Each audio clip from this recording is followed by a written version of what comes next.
afternoon. You know, like I said after the game, I feel for our kids. You know, it's a team loss. We did it all together as coaches and as players. You know, the one thing I'll say about our kids' effort out there was, when you put the tape on, they're playing their tails off. Nobody should look and say they didn't play hard or they didn't give in. We were down the entire game until we kicked that field goal and go up at the end of the game, and our kids kept fighting, and that's what I love about this football team is they're fighters. They're going to give you everything they've got. We've got to be a lot better in a lot of different situations, as we know. We expect perfection, and we're never going to get it, but we've got to be better than what we were. It's a shame when you play as physical as we did, play as hard as we did, not to come out with victory. And that's the disappointing thing. That's where I feel bad for our guys, because as coaches, we got to do a better job of getting them in position to make more plays and do a better job coaching them to be where they need to be and take care of maybe some of the things that are weaknesses and make sure they're strengths. Obviously Clemson did a nice job, offensively with what they did, some of the different things. But I made a special note that Nate Yarnell played his tail off. Threw for 350, those most passing yards thrown on Clemson this year, maybe in 2 years, who knows? Very athletic, probably the best defense we faced this year. We thought maybe SMU was going into the game. We didn't know, but you have to watch the tape. That was by far the best front that we played.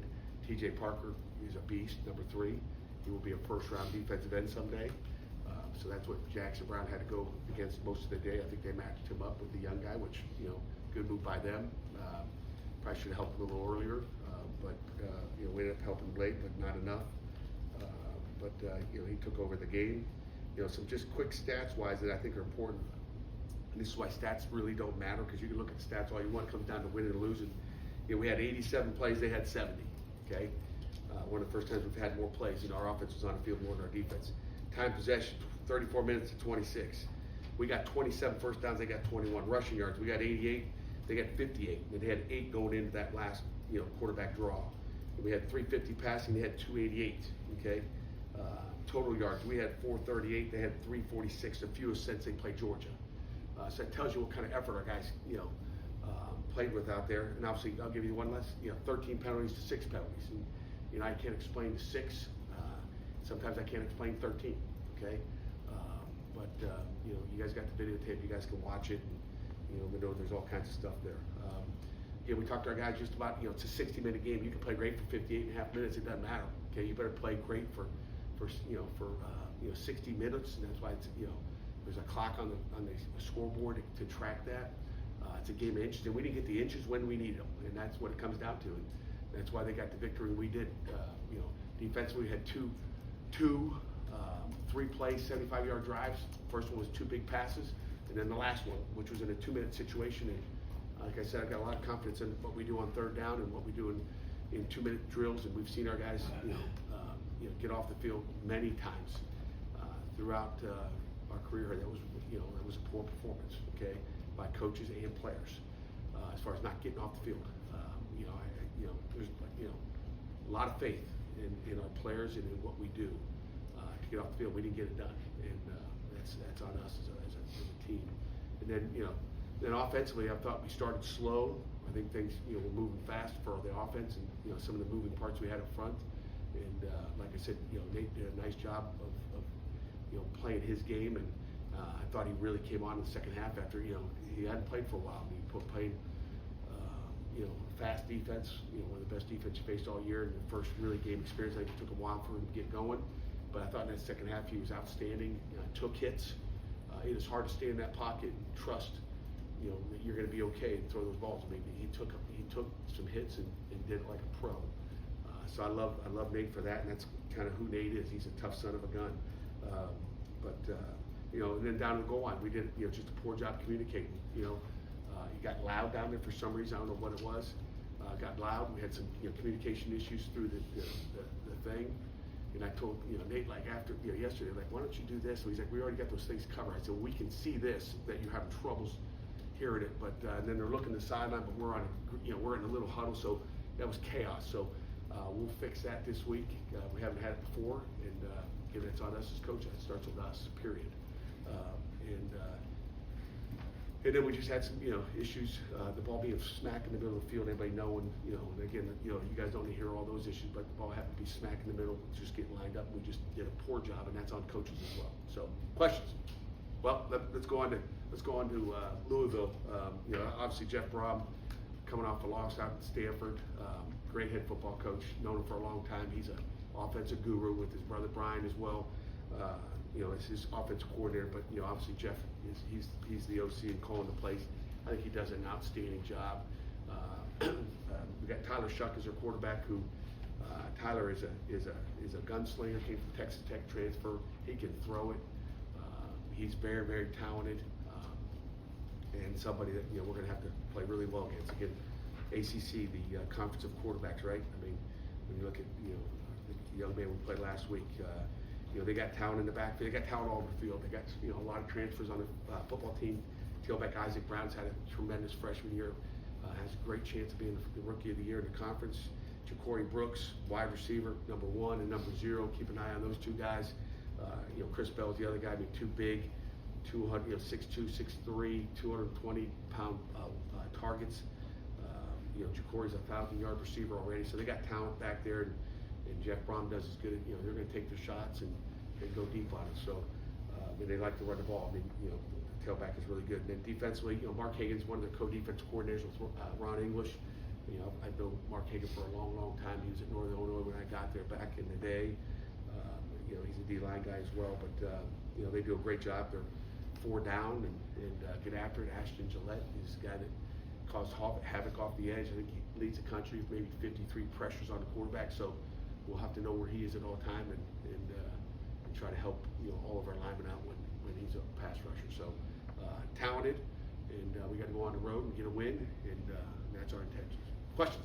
Are you dialing back the speed a little bit between snaps just so you guys get your feet underneath you? No, not intentionally. You don't plan on doing that? It's a great question because I'm going to find out what our snaps do. Are we going to do that? You said, not really. Mm-hmm. I want our offense to do what they do. I think once you start doing that, or say, hey, let's huddle up and take time, then we get into delay games and all that. And we haven't seen those delay games all year. Those penalties got to go. The 9 unforced. I think 9 of the 13 penalties were unforced. It means they did nothing to make us do that, besides maybe shift around a little bit at the center spot, right? But that's on us. I don't care what they say on. They can't yell at our kids, but they're yelling at our kids. We got to be more disciplined. So there's a lot of things that obviously you can't see.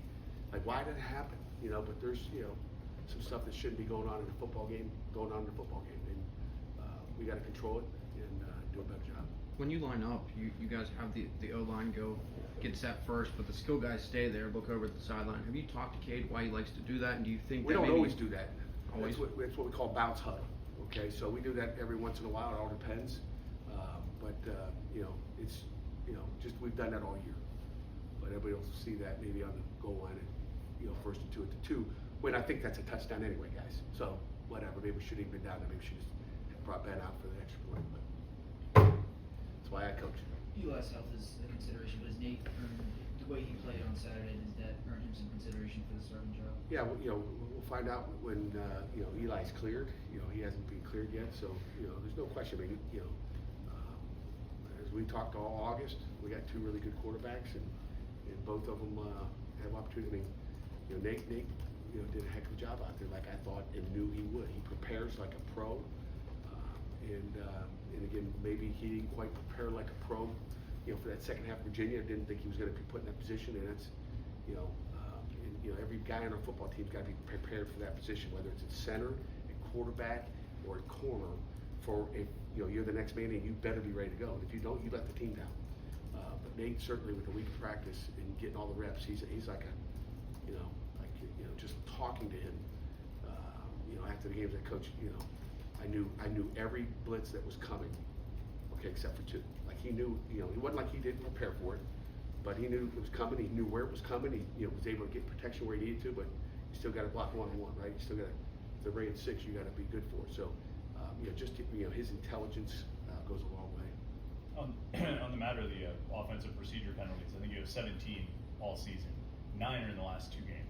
How much of that do you put on some of the changes in personnel that you have, the offensive line and quarterback in particular? You said it, not me, but anytime there's changes in there, and then you got a new center goes in during the game, and then they don't get to work together. That's why you like to keep your continuity in your offensive line. There's no question. And then you got different quarterback in there too, called cadences and different rhythm or whatever. And then we got shoot the last play of the game on offense. I don't know if you guys watch it. Go back and watch it. Just to take your chance, go watch it. The left tackle, is offside. Bear jumps offsides, but it's really not Bear jumping offsides. It's because we don't snap the football. Okay, officials don't even see it. Okay, so there's not even a call on it, and we got guys wide open down the field. And like we should have won on the last play of the game. That's what you can go back to 2 minutes and go back to the goal line, but we had an opportunity to win on the last play of the game. We got the ball to plus 26-yard line. Like, you couldn't ask for a better situation. Our offense went all the way down the field and put ourselves in that position. So, but Chris, to your point, anytime you make a change, whether it's at center, whether it's tackles and moving guys around, we've had that for a few weeks, and it's not easy, but we got to get it done. That's our job as coaches, to get it done. So that's not an excuse. You said there were guys open on that last play. Nate didn't see them? He didn't really have time to see them because we were kind of off sides, and then you got Gavin on the right side over there, sees it. He looks over to the left because he knows it's a legal procedure, but there's no whistle, there's no flag, and then he turns around. It's too late because dude's around the corner already. And if Kenny just turns around, but Kenny thought he had to get to the end zone first, but there's 4 guys deep, and we got guys open, 2 guys wide open, we have a chance. Just go back and watch that last play. From the all 22, it's whoa. Unfortunate. I've heard it said about good coordinators that when you watch them, it's almost sort of impressive. They seem to have the adjustment already built in for your they're going to do one thing, but they're already anticipating what you're going to do to adjust, and they've got that adjust. Is Jeff Brom one of those guys that you watch and wow, he already. Every coordinator's like that. They're going to have enough stuff in that if you do this, we got that. That's what we all do. Offensively or defensively. That's I don't know if that becomes a great coordinator. It's calling you at the right times, right? You got to guess right. Sometimes you guess right. Sometimes you guess wrong. That's the name of the business. You base your calls based on stats and what you think and everything else going into the game and all the studies that you've done through the week. But he does a good job. He's going to try to dictate what coverage you're in. He's going to try to he just does a good job. He's an offensive genius, like everybody we get to face in this league. And this is big boy football. They're all really good. So it's can you be better on that day? And there's times yesterday or Saturday that you felt like you're better, and then again it's the same thing this week. You have to go out and execute. We got to try to put them in the best possible position that we can in every snap and every minute of that game. How important is it, or how much of a consideration is it to get guys in the offensive line who've shuffled in and rotated out a couple games or a couple weeks of practice together to build some chemistry or continuity? Yeah, it's important, but you can't. It's like I'm trying to cut practice back this time of year, and it's like you want to add practice. We can't add practice. It's week 13, is that what it is? Week 13 of the season, and you're banged up to begin with. Talked about Daniel Carter, who had surgery yesterday. CJ Lee's in surgery today. Jordan Bass is out for the year as well. He'll have surgery today as well. In the last 2 weeks we've gotten banged up, so you want to increase your time to get the continuity out there on the field, but we can't do that. And that's going to be, the next year's biggest question too, is when they knock our roster from 117 to 105 of how, if you have one of these years, where you're getting banged up, that it's an issue. But numbers wise, there's a certain point when you get during the season where you're struggling to have enough guys on scout team to even run a practice, okay? And you want to cut the time back, and we've usually cut it back already, but we have not cut practice back yet because we needed to work the last 2 weeks. So I'm like, she's, cutting it back. We need work. We need more practice time, but we can't do it. So it'd be nice to get more, but it's got to be quality, not quantity. Do you expect continuity personnel-wise on the O-line this week from last week? I don't know. I have no idea. We'll see what happens this week in practice. I bet you have some idea. I got some idea, but you don't know till you get to Friday who's going to line up and then who's going to stay. No one expected to lose Jacoby like you did in the game again when he was. We took him the week off. We gave him a week off just to get his body healthy because he wasn't playing good. He was playing good, and then they said he's out. It's like, here we go again. So you can go into it on Friday. I can feel good now, but it's how am I going to feel after the game on Saturday? So, because you don't know. I mean, you get wiped out real quick. If you needed to go to backup quarterback on Saturday against Clemson, who would have been the guy behind Nate? But really don't want to get to that. But we had really both guys. I mean, we feel good with Ty and David Lynch, who's walk-on, operates the offense really well. I mean, Ty's athletic. I mean, they both have great tools. But we had options depending on how the game was going and what we needed. Wildcat? We thought about it. We thought about putting Wildcat guy back there. But we're hoping not to get to that point. And like I said, Nate is one of the toughest dudes I've been around. Because he took some shots and he kept going. And I give him, he's got my respect, I guarantee you that. Are there any big differences between Louisville, what you saw last year, and this year? Is it more of the same? Too early, but I mean, what they do offensively and defensively, having any coaching changes, it's about what they do. But different players play different positions, and new quarterback, it's different than last year, Hummer and all that. So there's obviously similarities all over the place, but personnels are different, what they're doing, and that's about it. I don't have stats on this, but I'm curious about your Delta defense. Obviously, it's been a mainstay of your defense for the last 10 years. Has it been, from what you've seen, as effective this year as it's been in previous years? Yeah, it has been. It has been. It's like we just got, it's like 2 minutes.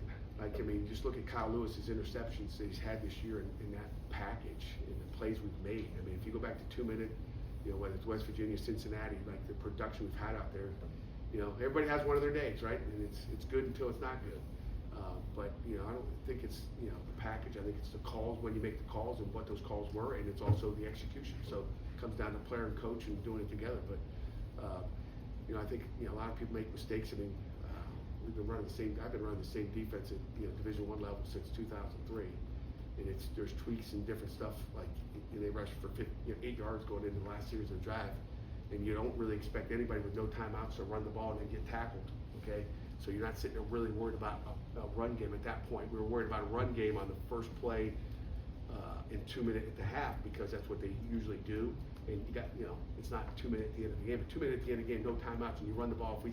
If your receivers just ran 30 yards down the field, 40 yards down the field, and the quarterback gains 5 yards and gets tackled, and they have no way to stop the clock, and they got to clock it, and all those receivers got to come back to clock it. They lose, but like they won, they made a good decision. It paid off for them. But if he gets tackled, they got issues with clock management. Anything final? Anything else on Louisville? We talked enough about the other one. Is there a back that Isaac Brown that you would compare him to that reminds you of? I mean, he's a baby from Homestead. I mean, I don't know. He's explosive, he's fast, he's quick. I'd say he's like, Desmond Reed. I mean, I think the kid can take it to the house at any point. He's a different back. I think he's going to be a dude. In a few years he'll be drafted and play high. I don't know how big he is here. You can look and see how big he is. 5'9", 190, but he's explosive. And again, I knew before I even watched tape yesterday on him. I've seen it through the year, just watching their offense. Against you see him on tape, and it's like, oh, this dude's explosive. You guys spent time in that area. Do you remember recruiting him at all, or looking at him? I don't. I go look at our recruiting thing, but I don't remember now. Did Desmond have Should have. Did Desmond have to persevere a little bit? He looked a little banged up. He's been banged up all year, really. I mean, he's just a tough son of a gun. I mean, him diving for that touchdown. I mean, the one that wasn't a touchdown. I mean, him diving for that thing. I mean, he's just a football player, but he's persevered. I mean, he's tough as well. I mean, like I said, our kids play their hearts out. I mean, you don't ever want to see it out, come out like that. But like, yeah, he just keeps going. But it's a weekly thing for him. Okay. Thank you very much.